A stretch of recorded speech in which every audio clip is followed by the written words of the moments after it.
Hi everyone, I am back with another video. Now this one I've spoke about a couple times in a couple of other videos. This is the long-awaited Hamilton book haul. So, let me explain. I've seen Hamilton this year. I watched the Disney Plus about 15 times. I love this part of history. I love any part of history. I have history diplomas in multiple different things. I love Hamilton. I love learning about this kind of stuff. And I found there was quite a few books on Hamilton and his life and his wife and things like that. And I just got a bit curious. So I bought a few. So I'm going to show you them. A couple of them you have already seen, like The Common Sense by Thomas Paine, The Constitution of the United States. I have the Federalist Papers, they're at the back somewhere. Lin-Manuel Miranda, The Education of an Artist, I've shown. Is there another one? I could have sworn there's another one. Oh, and the Reynolds pamphlet, but I've shown you that one as well. These are the ones I've not shown you. So, one that was already in my collection, one that I read a few years ago, I'm going to reread it. The Alexander Hamilton biography by Ron Chernow. This is actually what inspired Lynn to write Hamilton. This is one of the biggest books in the stack. And it's the floppiest. This is my US paperback edition. So Ron Chernow, whom the New York Times has called as elegant an architect of monumental histories as we've seen in decades, vividly recreates the whole sweep of Alexander Hamilton's turbulent life.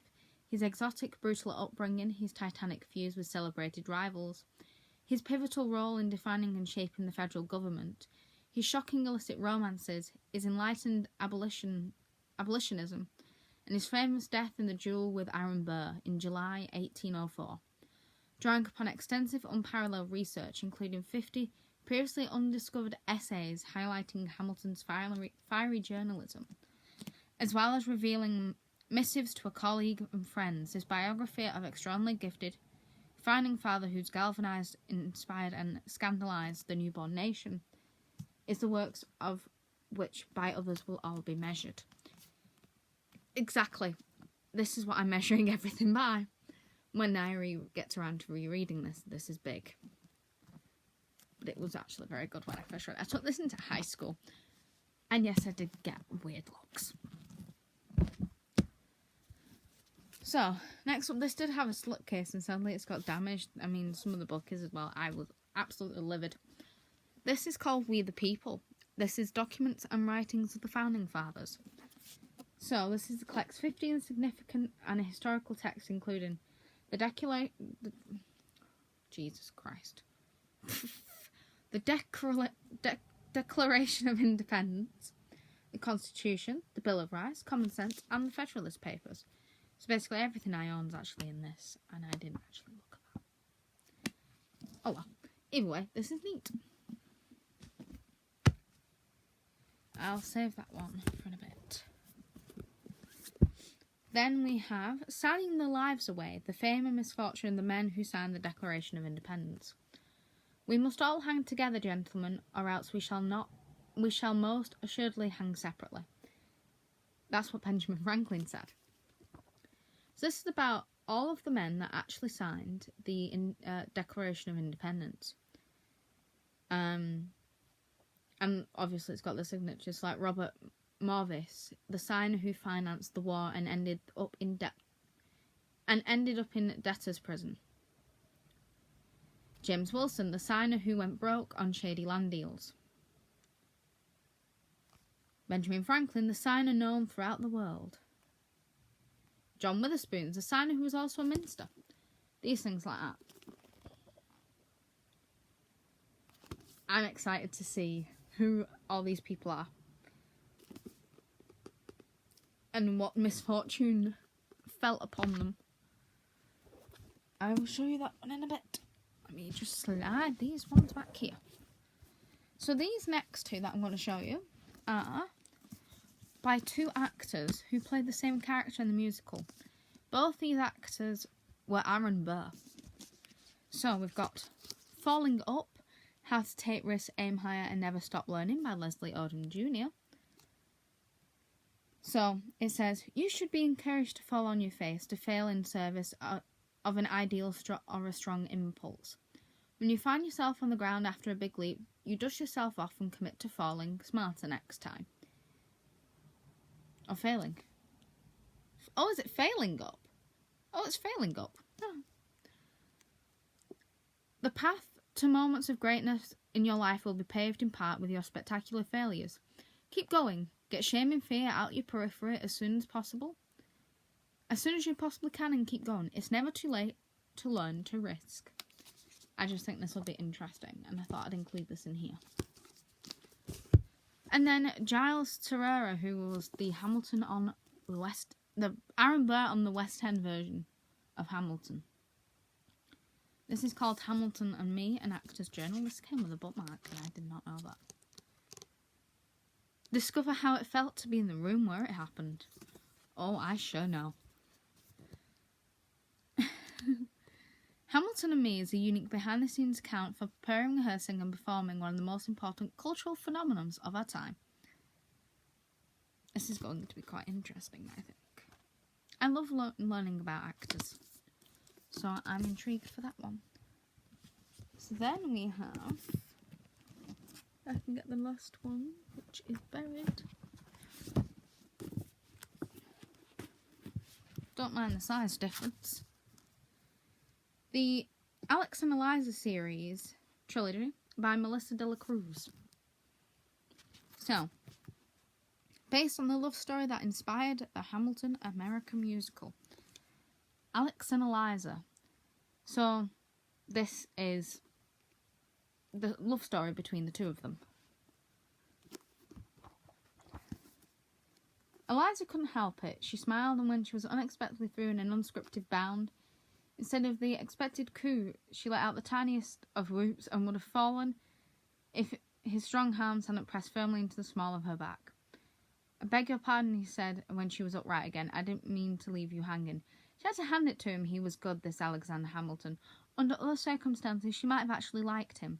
But right now, she had 7 more minutes of his time and was determined to make them as difficult as possible. So then you've got Love and War, which is the second one, which happens to be an American paperback edition.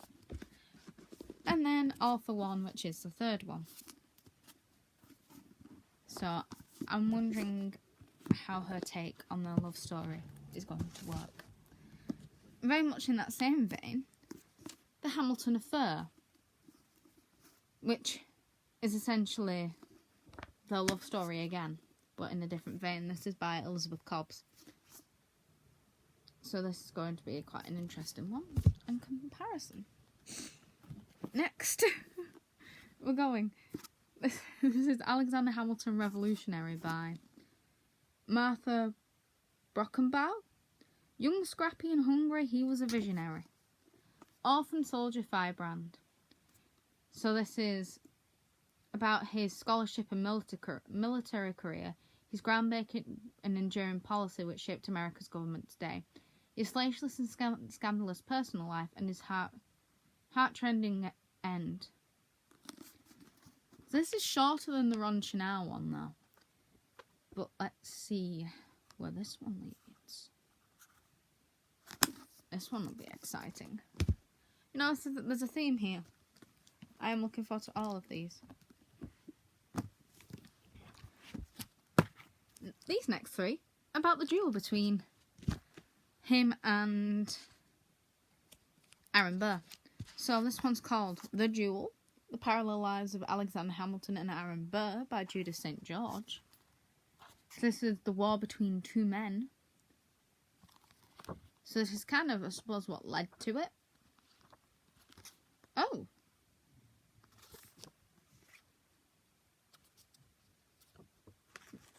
Okay, I'm going to leave that in there. Free bookmark, I suppose. So it says, early on the morning of July 11th, 1804, 2 men met on the dueling grounds of Weehawken, New Jersey. Everything is legal in New Jersey. Just, yeah. If you get the reference, you get it, but Well, I hope you do if you're watching this. When the duel was over, one man was dead, the other a fugitive. Alexander Hamilton and Aaron Burr led curious parallel lives. Both were orphans at an early age. Both were brilliant students who studied law in college. Both were young staff officers under General George Washington. Both became war heroes, and each served in a newly formed government of the new nation. Why then did these two face each other at dawn in a duel that ended with the death of one and shame for other? This is going to be interesting. Then the second one is called Duel. Alexander Hamilton, Aaron Burr, and the Future of America by Thomas Fleming. This is a really old one. All school children know the story of the fatal duel between Hamilton and Burr, but do they really? Thomas Fleming takes the readers on a post-revolutionary world of 1804, a chaotic, fragile time in the young country, as well as a time for tremendous global instability. This popular narrative history as its most authoritative, and authoritative history at its most readable.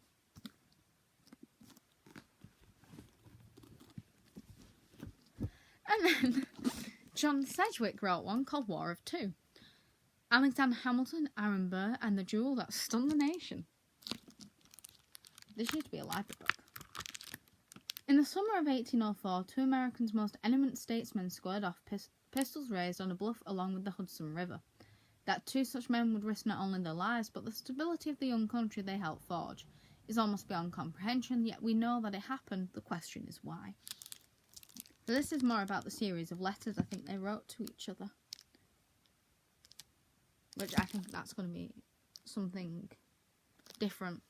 I think these two are going to be the key comparison, and I think this is just kind of like a, let's retell it as it was. But these two, I think, are the key comparisons.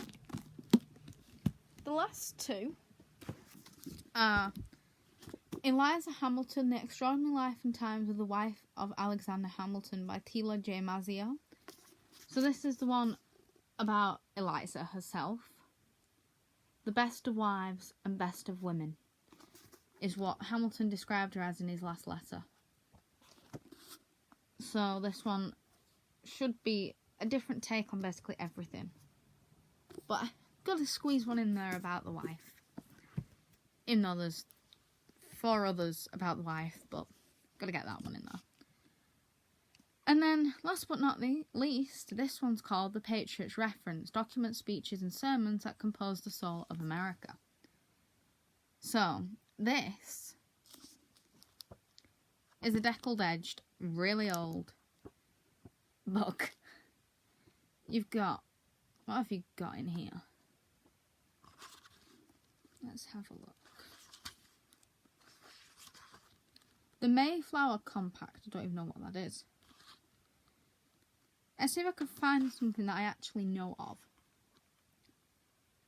A letter from George Washington to his generals. The Declaration of Rights. Thomas Jefferson notes on the great debt over independence.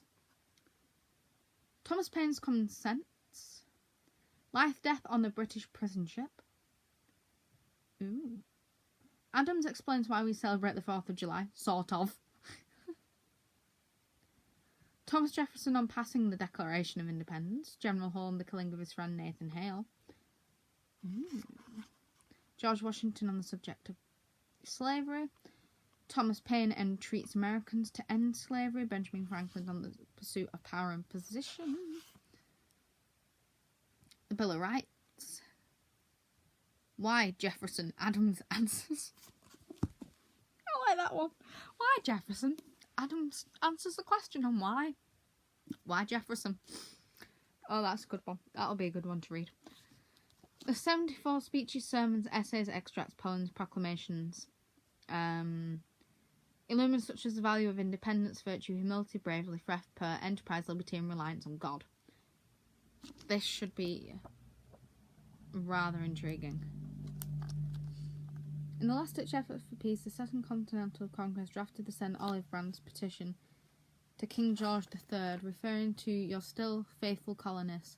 The constitutional letter appealed to the King's magnanimity and benevolence in hope of redress, but the news of the Battle of Bunker Hill, the King was in no mood to deal. On August 23rd, 1775, the king formally proclaimed the colonists in a state of rebellion. That's a proclamation for suppressing rebellion and sedation. Oh. I will let you know what this is like. This might be my next read, actually. Anyway, I hope you enjoyed this Hamilton themed tour. And I will obviously be telling you what these are like. Probably throughout next year. That's weird. 2026 reading.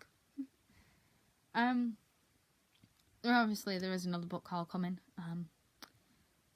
There is a couple more unboxings probably coming before the end of the year. And there is another celebrity one coming before the end of the year too.